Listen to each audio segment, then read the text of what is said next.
ഇപ്പോൾ നമ്മളോടൊപ്പം അന്താരാഷ്ട്ര തലത്തിൽ പ്രവർത്തിക്കുന്ന പ്രത്യേകിച്ച് പശ്ചിമേഷ്യൻ രാഷ്ട്രീയത്തെക്കുറിച്ച് കൃത്യമായ ബോധ്യമുള്ള അതിനെ കൃത്യമായി പിന്തുടരുന്ന മാധ്യമപ്രവർത്തക ശ്രീമതി അഞ്ജന ശങ്കർ അബുദാബിയിൽ നിന്ന് നമ്മളോടൊപ്പം ചേരുന്നുണ്ട്. ഇതുപോലെയുള്ള യുദ്ധ സാഹചര്യങ്ങളിൽ നേരിട്ട് പോയി റിപ്പോർട്ടിംഗ് നടത്തിയിട്ടുള്ള മാധ്യമപ്രവർത്തക കൂടിയാണ് അഞ്ജന. Good morning Anjana. ഇപ്പോൾ നമ്മൾ ഈ കേൾക്കുന്ന വാർത്തകളൊന്നും അത്ര നല്ലതല്ല. ആക്രമണം കഴിഞ്ഞ മണിക്കൂറുകളിലൊക്കെ തുടരുകയാണ്. ഏറ്റവും ഒടുവിലും അത്തരത്തിലുള്ള ആക്രമണത്തിന്റെ വാർത്തകൾ തന്നെയാണ് പുറത്തു വരുന്നത്. ഒരു പൂർണ്ണ യുദ്ധത്തിലേക്കാണോ പശ്ചിമേഷ്യ പോകുന്നത്?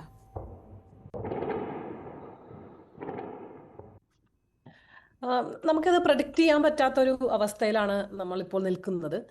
പൂർണ്ണമായിട്ടുള്ളൊരു ഫുൾ ഫ്ലെഡ്ജ്ഡ് യുദ്ധത്തിലേക്ക്, വാറിലേക്ക് നീങ്ങരുത് എന്ന് തന്നെയാണ് മിഡിൽ ഈസ്റ്റിലുള്ള, പശ്ചിമേഷ്യയിലുള്ള എല്ലാ രാജ്യങ്ങളും ആഗ്രഹിക്കുന്നതും അവർ ഉറ്റുനോക്കിക്കൊണ്ടിരിക്കുന്നതും.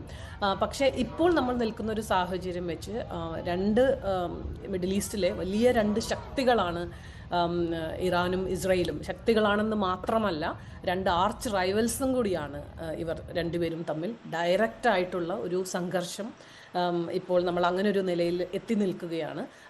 പ്രോക്സികൾ തമ്മിലുള്ള യുദ്ധങ്ങൾ കണ്ടിട്ടുണ്ട്, പക്ഷേ ഡയറക്റ്റ് ആയിട്ടുള്ള അങ്ങോട്ട് അറ്റാക്കും അതുപോലെ തിരിച്ചടികളും നടക്കുന്നൊരു സാഹചര്യത്തിൽ ഇത് എങ്ങനെയാണ് ഇനി അടുത്ത ദിവസങ്ങളിൽ ഇത് എസ്കലേറ്റ് ചെയ്യാൻ പോവുക, ഒരു വലിയ തോതിലുള്ളൊരു യുദ്ധത്തിലേക്ക് ഇത് മാറുമോ എന്നൊരു ഭീതിയിൽ തന്നെയാണ് ഇപ്പോൾ നമുക്കത് പ്രഡിക്റ്റ് ചെയ്യാൻ പറ്റാത്തൊരു അവസ്ഥയിലാണ്. കാരണം ഇതിൻ്റെ ഒരു യുദ്ധത്തിൻ്റെ ഗതി തന്നെ മാറ്റാൻ സാധ്യതയുള്ള ഒന്ന് ഇപ്പോൾ നമുക്കറിയാം. ഇറാനിൻ്റെ ന്യൂക്ലിയർ അസറ്റ്സിന് അറ്റാക്ക് ചെയ്യുകയും തിരിച്ച് ഇസ്രയേലിൻ്റെ ഏറ്റവും പ്രധാനപ്പെട്ട നഗരങ്ങളിൽ ഇപ്പോൾ നമുക്ക് കാണാൻ സാധിക്കും. ടെലവീവിലും ജെറൂസലമിലെല്ലാം മിസൈൽ അറ്റാക്കുകൾ നടക്കുകയും ചില ഇമ്പാക്ട്സ് ഉണ്ടാവുകയും ചെയ്തിട്ടുണ്ട്.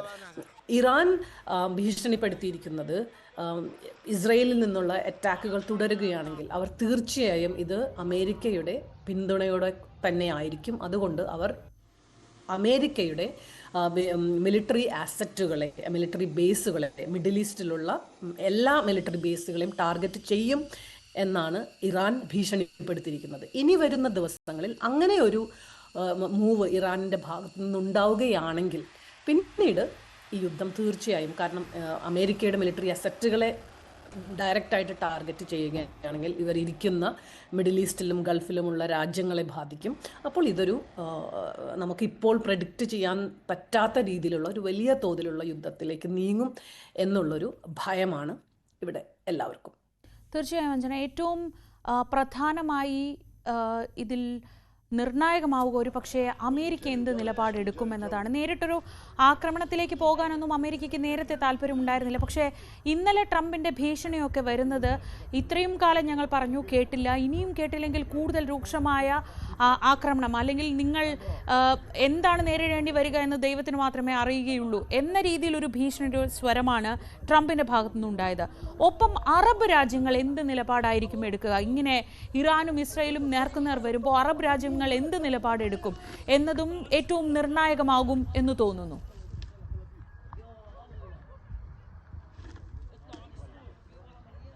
ഞാൻ അമേരിക്കയുടെ കാര്യം ആദ്യം പറയാം.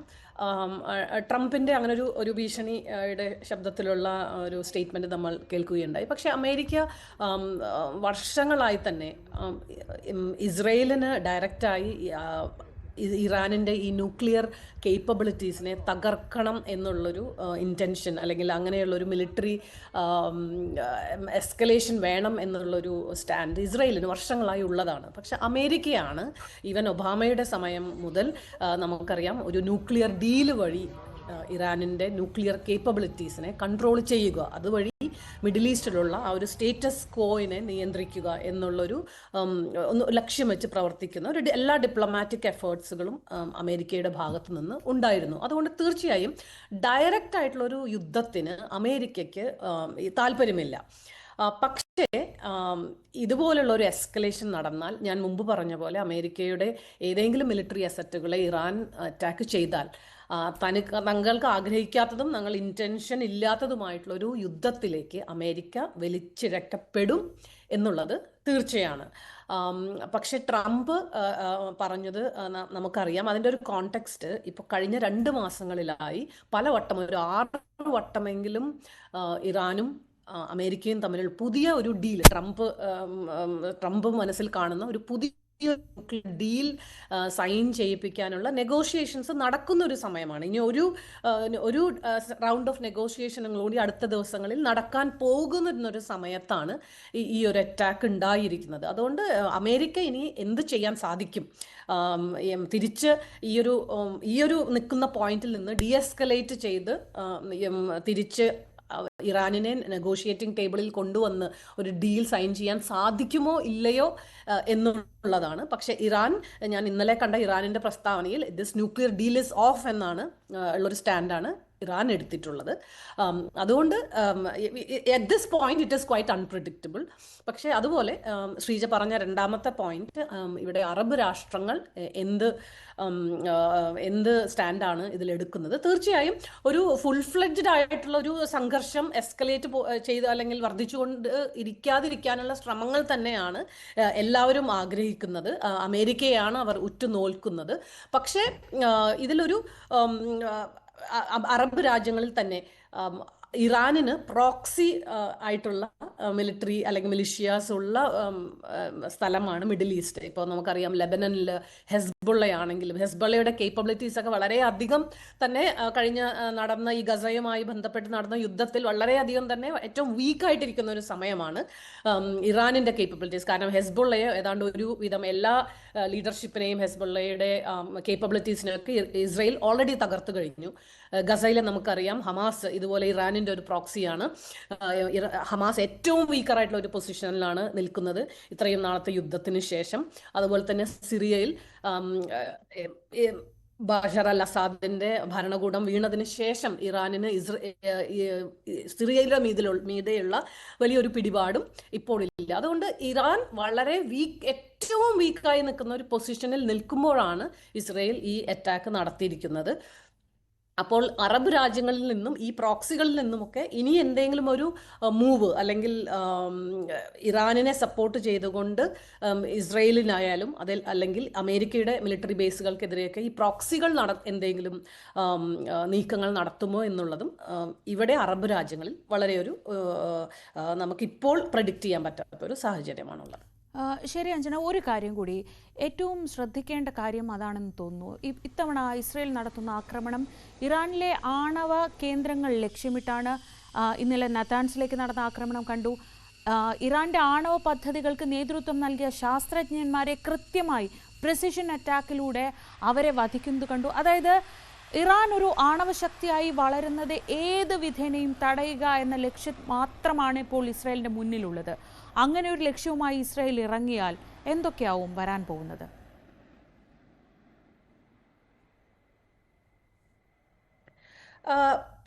അതിൽ പ്രത്യേകിച്ച് ഒരു കാര്യം, ഞാൻ മുമ്പ് പറഞ്ഞ പോലെ മിഡിൽ ഈസ്റ്റിൽ ആകെയുള്ള ഒരു ആണവ ശക്തി എന്ന് പറയുന്നത് ഇസ്രായേലാണ്. അതൊരു ഓപ്പൺ ആയിട്ടുള്ളൊരു പരസ്യമായിട്ടുള്ളൊരു രഹസ്യമാണെങ്കിലും പക്ഷേ ഇറാൻ വർഷങ്ങളായി ഈ ഒരു ന്യൂക്ലിയർ കേപ്പബിലിറ്റി ഡെവലപ്പ് ചെയ്യാനുള്ളൊരു ശ്രമമാണ്. ഇസ്രയേൽ അതിനെ എതിർത്തുകൊണ്ടിരിക്കുന്നു. US ഡിപ്ലോമാറ്റിക് മെത്തേഡുകളോടി അല്ലെങ്കിൽ നെഗോഷിയേഷൻസ് കൂടി അതിനെ തടയാനുള്ള ശ്രമങ്ങൾ ഇത്ര വർഷങ്ങളും നടന്നു. അതുകൊണ്ടൊന്നും ഒരു ഫലം അതിന് നേടിയില്ല എന്നുള്ളൊരു പോയിന്റിൽ എത്തിയതിന് ശേഷം ഇപ്പോൾ ഇസ്രയേൽ ഒരു പ്രീഎംപ്റ്റീവ് സ്ട്രൈക്ക് എന്നുപോലെ ഇത് നടത്തിയിരിക്കുകയാണ്. ഇപ്പോൾ നമുക്ക് മനസ്സിലാവാൻ സാധിക്കുന്നത് ഇറാനിൻ്റെ പല ന്യൂക്ലിയർ ആസറ്റുകളും വളരെ വെൽ ഫോർട്ടിഫൈഡ് ആയിട്ടുള്ള പല കേന്ദ്രങ്ങളിലും അതുപോലെ വളരെ അണ്ടർഗ്രൗണ്ട് ആയിട്ടുള്ള ചില സ്ഥലങ്ങളിലൊക്കെയാണ് വളരെ ഫോർട്ടിഫൈഡ് ആയിട്ട് പ്രൊട്ടക്റ്റഡ് ആയിട്ട് വെച്ചിരിക്കുന്ന പല ന്യൂക്ലിയർ ആസറ്റുകൾ ഇറാനിനുണ്ട്. ന്യൂക്ലിയർ അസറ്റുകൾ മാത്രമല്ല, അതുപോലെ തന്നെയുള്ള ബാലിസ്റ്റിക് മിസൈൽ കേപ്പബിലിറ്റീസ് ഉണ്ട്. ഇതിനെയൊക്കെ ടാർഗറ്റ് ചെയ്ത് ഇസ്രായേൽ ഒരു അറ്റാക്ക് ഇപ്പോൾ നമ്മൾ കണ്ടു. ഇത് ഇപ്പോൾ നമ്മൾ ഇന്നലെ കണ്ട ഒരു അറ്റാക്കോടുകൂടി ഇസ്രായേൽ എല്ലാ ന്യൂക്ലിയർ കേപ്പബിലിറ്റീസിനെയും തീർത്ത് കളയാൻ ഇസ്രായേലിനാവില്ല എന്നുള്ളത് നമുക്കും അറിയാം. ഇസ്രായേലിന് വളരെ വ്യക്തമായി അറിയുന്നത് കൊണ്ടായിരിക്കാം നെതന്യാഹു പറഞ്ഞിട്ടുണ്ട് ഇത് ആഴ്ചകളോളം നീണ്ടു നിൽക്കാവുന്ന ഒരു മിലിറ്ററി ഓപ്പറേഷൻ തന്നെ ആയിരിക്കും എന്നുള്ളത്.